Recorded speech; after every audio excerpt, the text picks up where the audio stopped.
Arestado ng mga otoridad ang isang 54 anyos na magsasaka sa bayan ng Licab, Nueva Ecija nitong Miyerkules, ika-24 ng Enero 2024. Sa police operation na isinagawa ng Licab Police at iba pang concerned police units sa Barangay Santa Maria ng nasabing bayan, hindi na nagawang nakaiwas ang isang 54 anyos na magsasaka nang hainan ito ng warrant of arrest ng mga otoridad sa kanyang tirahan nang ito ay inaresto para sa kasong falsification by private individual and use of falsified documents, RPC Article 172.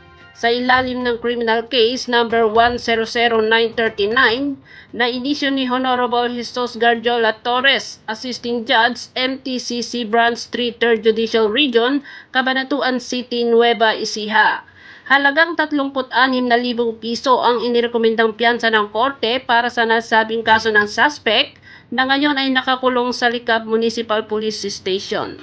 Para sa police report, Mayra Maruso nag-uulat para sa DWNE Teleradyo, ang inyong kakampi.